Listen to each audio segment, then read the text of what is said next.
مولانا طارق جمیل حفظہullah انہوں نے اہل بیت کے دفاع کے لیے بہت قربانیاں دی ہیں جس کا ہماری قوم کو زیادہ علم نہیں ہے. دفاع کیا ہے ایک دیوبندی عالم جتنا کر سکتا ہے.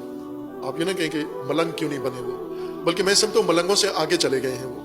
میں ان کا قصہ سناتا ہوں جو میں نے پہلے ان کا یہ کلپ ویڈیو نیٹ پہ سنا ہوا تھا، پھر ان کے گھر جب گیا حاضر ہوئے ہم ان کے خدمت میں تو انہوں نے خود دوبارہ سنایا. یہ راجپوت خاندان ہے اور زمیندار ہیں، لینڈ لارڈ ہیں. اپنی والد کی بھی زمینیں تھیں، پھر خود بھی انہوں نے زمینیں خریدی ہیں اور ظاہر ہے فقیر یا محتاج علماء میں سے نہیں ہے. ان کے ڈیرا ہے، گھر بھی ہے وہاں تلمبہ میں، ڈیرا بھی ہے ان کا جہاں بڑے ذمہ داروں کے ڈیرے ہوتے ہیں. تو انہوں نے یہ فرمایا کہ ہمارے ڈیرے پہ مختلف لوگ آتے ہیں، ان کے کام کاج کرنے والے سارے ڈیرا آباد ہوتا ہے. تو کہا کہ ان میں ایک مراسی ہے، اس کا نام ہے صدیق مراسی. وہ کہتے ہیں یہ مراسی جب ہمارے گھر آتا تھا ڈیرے پہ تو دروازے سے ہی ہاتھ دونوں اٹھا کے تو شروع کرتا تھا بلند آواز سے اپنے سٹائل میں پنجابی میں، تیری خیر ہوئے، تیرے اجداد کی خیر ہوئے، تیرے بڑوں کی خیر ہوئے، تیرے فلاں کی خیر ہوئے.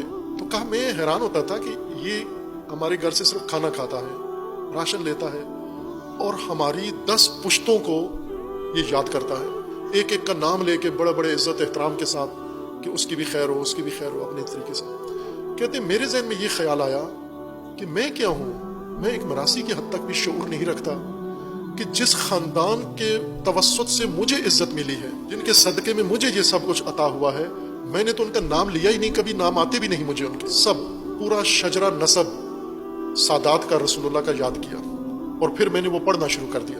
اپنی مجالس میں جہاں شروع ہوتا تھا تو اہل البیت کا نام لیتے، پنجتن پاک کا نام لیتے، ائمہ کا نام لیتے ادب کے ساتھ، پھر رسول اللہ، پھر اس کے بعد آل رسول کے بعد اجداد رسول اور آخر تک حضرت آدم تک کہتے تھے. میں یہ ذکر کرتا تھا اور طریقہ میرا وہی تھا جو صدیق مراسی کا تھا. تو انہوں نے کہا کہ ایک دن میں ایک علاقے میں گیا، وہاں یہ بات میں نے پڑھی، مجلس پڑھی، تقریر کر کے میں آیا نیچے تو کسی اور گاؤں کا ایک بندہ ملنے کے لیے بےتاب تھا. اس نے کہا کہ مجھے ضرور ملنا ہے مولانا صاحب سے، ایک پیغام انہیں پہنچانا ہے. تو کہا وہ میرے پاس آیا اور مجھے آ کر اس نے پیغام دیا. کہا کہ میں نے خواب میں امام حسین علیہ السلام کو دیکھا ہے. وہ سنی ہے جس نے خواب سنایا، شیعہ نہیں ہے.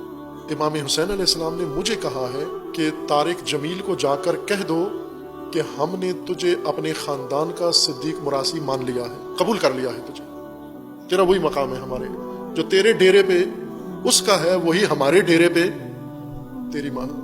کا میں وہاں بہت لرز گیا اور سنبھلنا مشکل ہو رہا تھا، کیونکہ میں نے یہ جو بات تھی صرف میرے ذہن میں تھی کہ میں صدیق مراسی کی طرح کیوں نہیں کرتا اہل البیت کا، نبی کے خاندان کا ذکر نہیں کرتا، جبکہ یہ ہمارے خاندان کا ذکر کرتا ہے. یہ میں نے کسی سے کہا ہوا نہیں تھا تاکہ اس نے اس شخص کو بتایا ہو، یہ تو صرف میرے ذہن میں تھی یہ بات. اور پھر میں نے یہ شروع کر دی اور اس کے بعد یہ شخص آ کے تو اس کے بعد کہا میں بہت رویا. اور پھر اس کے بعد وہ چھپاتے نہیں ہیں، کہتے ہیں میں اس پہ فخر ہے مجھے کہ مجھے اہل البیت نے اپنا مراسی قبول کر لیا، اپنا ذکر کرنے والا قبول کر لیا. خوب اب توجہ کریں گے، ایک دیوبندی عالم ہے اور پھر انہوں نے کیا اور ڈٹ کے کیا ذکر اہل البیت. اب یہ ایک بڑا کام تھا ان کا اور اس کے پھر انہیں بھگتنا پڑا، بہت کچھ بھگتنا پڑا.